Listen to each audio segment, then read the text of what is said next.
For all things football, wow, you will not see a better goal. BBC Sounds has got you covered. These fans have gone absolutely wild. More live Premier League football than anywhere else on 5 Live.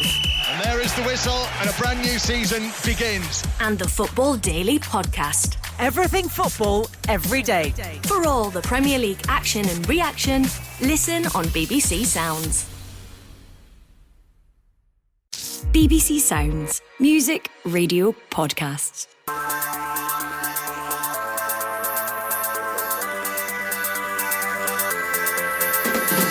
Hello, I'm Amy Canavan and this is the Scottish Football Podcast, keeping you up to speed with everything you need to know about the national game.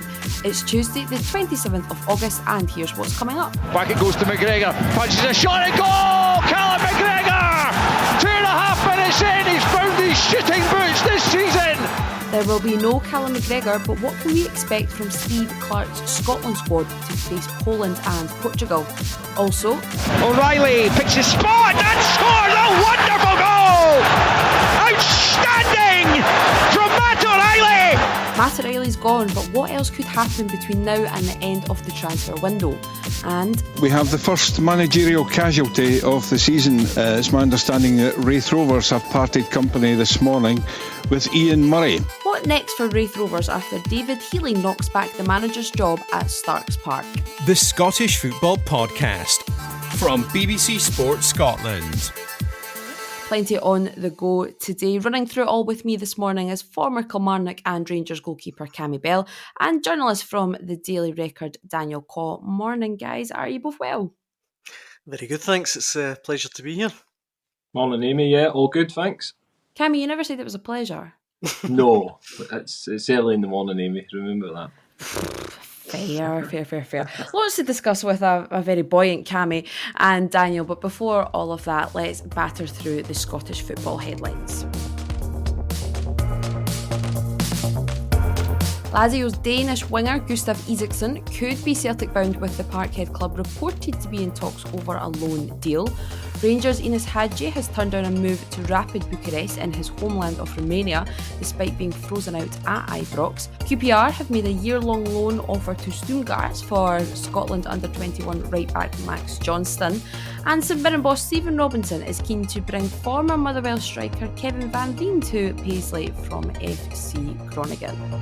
Right, let's start with the Scotland squad. We'll not discuss it too much because it'll probably be out by the chance most people are listening to this podcast, but it could be a slightly more interesting Scotland squad than we're used to, Daniel, certainly under Steve Clarke. What do you expect to see? I think there's a few people maybe hoping that there could be some sort of revolution, but maybe we do need to remember that it's Steve Clarke and he likes what he knows and knows what he likes. That's very true. I do think, though, if the Euros taught us anything, is that we're crying out for a little bit of creativity and some more firepower options.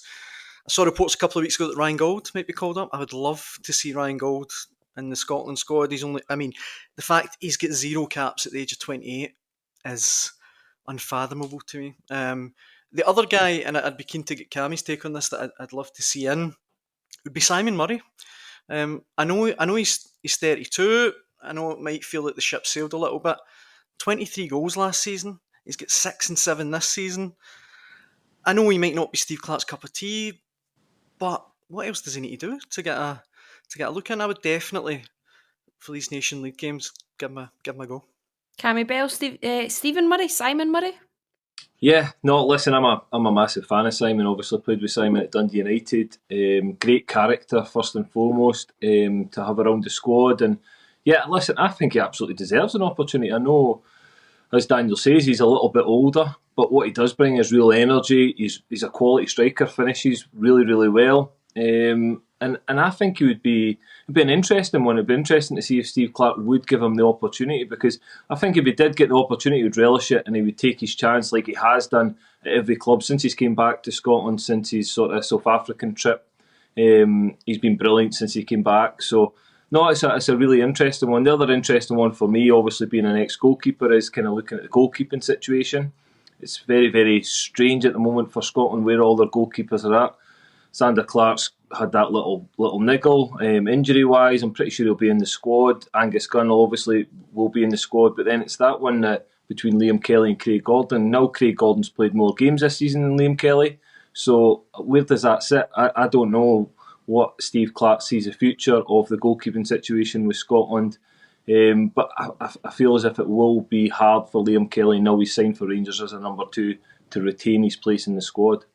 It's a right interesting one, that, Cammy. There's plenty of interesting positions actually throughout the squad, but the goalkeeping one, given that Craig Gordon kind of had that farewell, didn't he? And now he could be drafted back into the frame, but going on current form, you sort of alluded to it there, he probably is the most in form, even at this early stage of the season. Yeah, I think when you look at the way Craig's played, yes, there's been a couple of moments where people have questioned him, but he's not played a lot of football. That's one thing I would say, and the more football he plays, I genuinely think the better he's going to get. Obviously, the big thing that goes against Craig is his age and where we are going to be with him for the next tournaments and looking forward. But at this moment in time, he's definitely in the top 3 for me of where the goalkeepers are at, so he should be in the squad. But again, it's just how Steve Clarke sees the goalkeeping situation. I think maybe we'd have thought that Robbie McCrory might have came into the frame with getting game time at Kilmarnock. He's had a little niggle. Kilmarnock have had a real struggle to the start of their season, so I don't know if that puts him on the back burner a little bit. But yeah, it's a really interesting position. As I say, I think for Liam Kelly, Liam's a very good goalkeeper, but I feel as if him being number 2, not going to get a lot of game time at Rangers, could probably jeopardise his Scotland position. Hopping back up to the top of the part, Daniel, there's Liam Kelly perhaps with that move, slightly moving out of the frame. Kevin Nisbet very much with his move to Aberdeen trying to move back into the frame. I appreciate you are punting Simon Murray for a call-up, but Kevin Nisbet, could he, perhaps not this window, not this run of games rather, could he somehow wiggle his way back into the Scotland squad, do you reckon? Aye, absolutely. I mean, we know that Steve Clarke likes him. I think it was in the warm-up, I think I'm right in saying for the last Euros, when he last scored for Scotland. I think he could be a very shrewd signing, and to be honest, for Aberdeen obviously, to be honest, I'm surprised there wasn't more competition for him. I think he could score a lot of goals, particularly in an Aberdeen team, easy for me to say, that look like they're going to really achieve a lot this season under Jimmy Teelan. I think he's got every chance of making it back into the Scotland squad if, of course, he can dislodge the Simon Murray. Of course, it's the huge talking point now of the day. The other one that has sort of dominated this squad is there's obviously going to be no Callum McGregor. His retirement announced just a couple of weeks back now. So there is a few players missing from midfield as well. Do you see any sort of surprise call-ups in there, Daniel? I don't know about surprise call-ups. I just wish Lewis Ferguson was fit. I feel like it's so overdue to see him get a run in the Scotland squad. We all know how outstanding he was in Serie A last season. And you touched on it at the start, Amy, like Callum McGregor, I mean, what a loss he's going to be. I mean, what an amazing start to the season. As depressing as it is, I just don't think there is a replacement for Callum McGregor. No, I'm not sure. As I say, I'm not sure about surprises, but the sooner Lewis Ferguson can get fit, hopefully fill that void, the better. Thank goodness for John McGinn and Ryan Christie. Cammy, at least they're actually getting some game time. We've got a couple of players who are angling for moves, a couple who are still without clubs. If you look at Ryan Jack, Stuart Armstrong, how difficult is it to earn an international call-up when you don't have a club, when you're, maybe a Billy Gilmore, a Scott McTominay, who are very much in the heat of big transfers? I think in Steve Clarke's squad, as you said before, Amy, he trusts his players. He won't change too much. I think there'll be a couple of inclusions in this squad. Connor Barron, is he going to be one that could potentially get a call up? I would like to see that. I think he's a young, talented player. He started his Rangers career really, really well. But yeah, I think Steve Clarke is very loyal to his players. So I don't think not playing for your club, as long as it's not long term, does affect you. But I think at this moment in time, because it's so early in the season, anybody that's not playing or is potentially looking for a move within the window that's coming up, I don't think that'll affect their position in the Scotland squad. Well, Simon Murray to lead Scotland to Nations League success. Moving on, Matt O'Reilly officially left Celtic yesterday, sealing his £25 million move to Brighton. Another great piece of business for Celtic. Daniel, Brendan Rodgers sort of touching on who knows how much of that money he will actually see. But just seeing a Scottish club manage to bring in that sort of income is a truly fantastic piece of business, isn't it? It's incredible, absolutely incredible. I mean, what is it? It must be 16, 17 times what they paid for him in 2.5 years. And the thing that shouldn't be overlooked as well is that for the 2.5 years he was at Celtic, he was brilliant. There was no settling in period. I remember he came in, hit the ground running. A fantastic player, and I've got absolutely no doubt that he will more than succeed in the Premier League. And to be honest, I'm just so excited for the final few days of the transfer window. I think it's going to be chaos at Celtic. Hopefully in a good way with lots of players arriving. But yeah, it certainly won't be boring.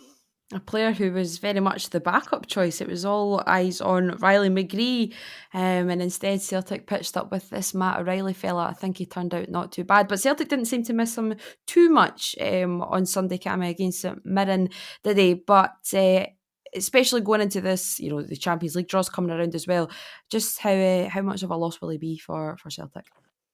Yeah, he's going to be a massive loss, Amy. I don't think you can replace a guy like that straight away. He's a top quality player. I watched him in the first game of the season against Kilmarnock live, and yeah, he's just different level. He's so exciting to watch. He gets you off your seat, and he's that type of player. I think it will be difficult for Celtic to replace him straight away, but what they will do is they'll get bodies in the door. They need to get bodies in the door because they need to bulk up their squad, but they need quality, and Brendan Rodgers said this all along the line that he wants quality, and that's why there's probably been a little bit of frustration from the Celtic fans that there's not been a lot of activity so far. But as Daniel says, I expect this week to be really, really busy for Celtic.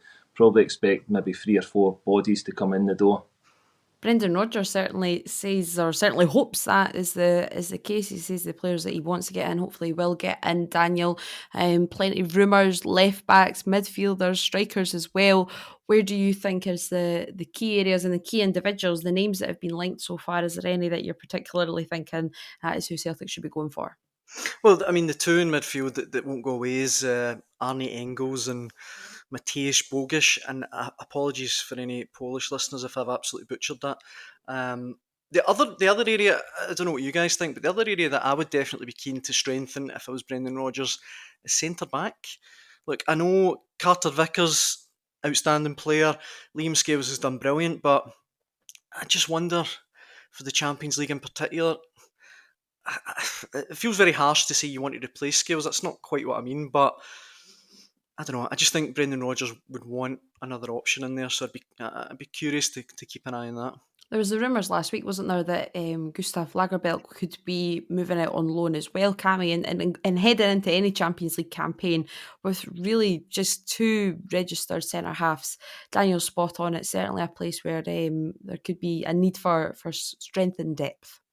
Definitely, Amy. I've said that for a while, actually. I feel like Carter Vickers, he's such a big player for Celtic. So when he gets injured and you lose him, it's like losing a 25-goal striker. That's what the impact it has on Celtic. He's such a big player. And as Daniel says, I just don't think there's a strength and depth there. There's not the competition. And it's maybe not one to come in and absolutely replace Scales, but it's one to push him, make him a better player. If he's got the competition there day in, day out, it will make him a better player. So that's definitely a position. Left back's an area that has always been a kind of concern for me. You're relying on Greg Taylor. Yes, he's done very well, but again, injury-wise, going into all these competitions, they need to have a much stronger squad, because as soon as you get an injury, it becomes a crisis in one position. Celtic can't have that. They've got so much relying on this Champions League and progressing in it and trying to do better than they have over the years. So they need to bulk their squad up. I'm pretty sure Brendan Rodgers will be working ever so hard this week to get that right as well.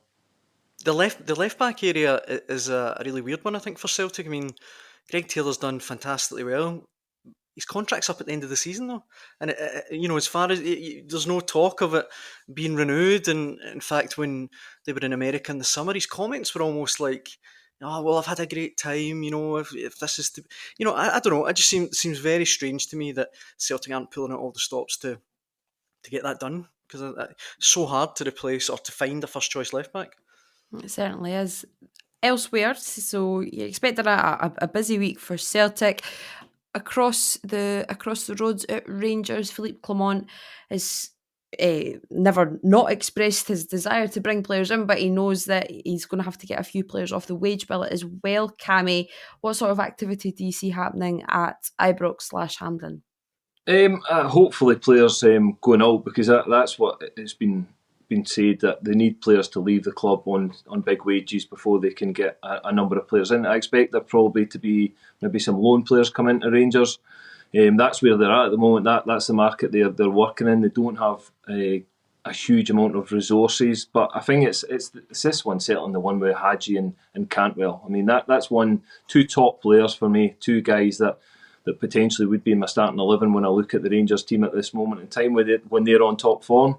Sitting playing in the B team or sitting training with the B team. So it's I think they need to resolve them situations in this window, because the longer that goes on, and if they don't move on, it just lingers, that negativity that's been around the club all pre-season. They need to get away from that. They had a good result at the weekend, so you'll be looking for some positive activity, whether it's moving a couple of players out and then getting certainly some players in the door as well to bulk up their squad.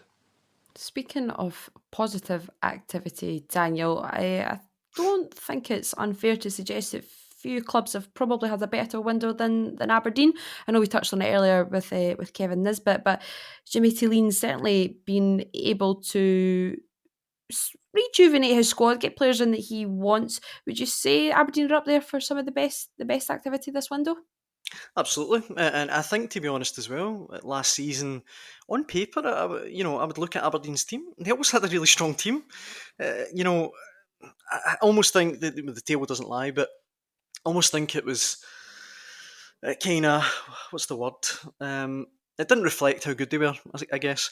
I don't want to get too excited though. We want all of our clubs as strong as possible. 8 wins in a row though. That's mega impressive. It really is. I get they've not played Celtic or Rangers yet, which will be the acid test. But yeah, I do think I like the cut of Jimmy Tilleen's jib.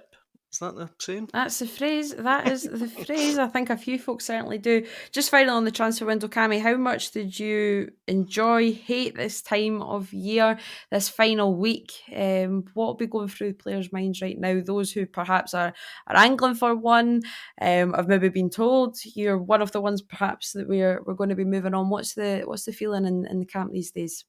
Yeah, I think I was the latter, actually, told to move on a couple of times. No, but listen, when you know you're in that situation, you're working hard with your representatives, your agents, to try and move yourself on. So it's an anxious time, to be honest, because if you've been told that you don't want to be at a club or the club doesn't want you, then you want to get that move within the window. You want to get away and get a fresh start. So players will be having loads of conversations with the representatives this week, and be working hard to try and get that move if that's what's right for them. Oh, you're safe with the Scottish Football Podcast, Cammy. No loan deals, no late minute moves. That's you're safe here.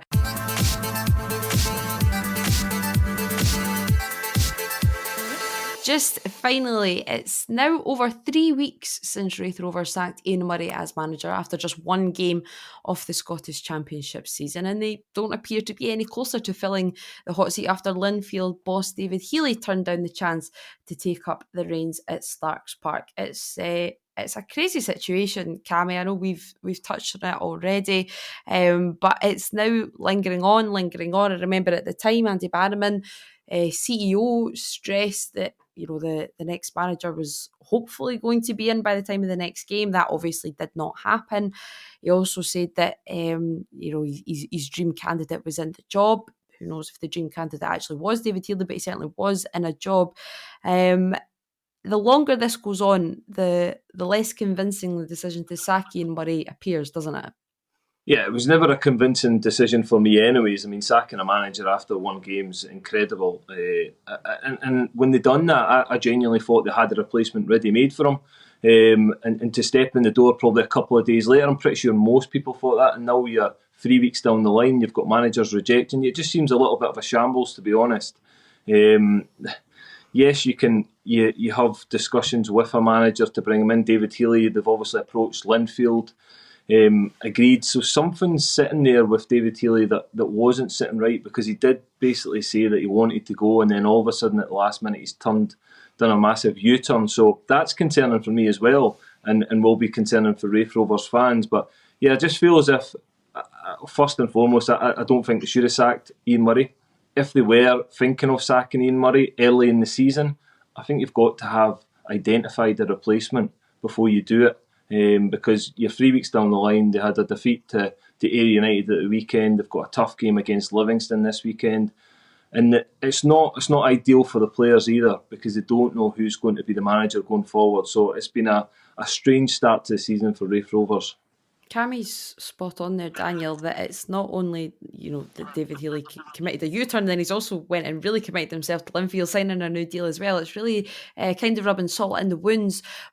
But I think he used the word there, strange, and it is a strange situation, because from the outside you would think, what an attractive job this must be at Raith Rovers. It's probably one of the best chances at promotion. It's a slightly wider, a wider open championship than we've ever really seen, and no disrespect to Livingston, but the side that usually always comes down from the Premiership expected to bounce back up. That's not really been the case so far this season. Ayr United certainly look to be taking it by storm early doors, but you would think after last season Raith would be, probably one of the places to be.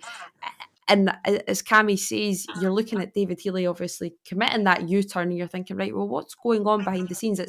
It's not looking great in Kirkcaldy right now, is it? No, you guys have hit the nail on the head. I mean, an absolutely bizarre, unfathomable decision to sack Ian Murray. I mean, when, like you said, Cammy, when that news came out, I probably naively assumed there was a grand plan. There was someone ready and waiting in the wings, but you have to say Raith Rovers are probably paying for that decision. And if you were a manager looking to come in, you're right in everything you say, mate. It is still a really attractive job. But I mean, Ian Murray got to the playoff final last season and finds himself sacked at one game in.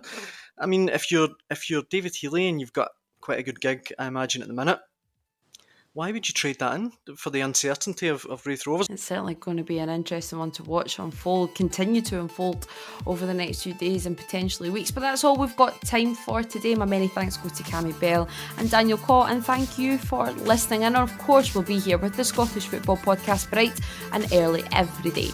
So just follow or subscribe wherever you listen to make sure you don't miss out. For now though, bye-bye.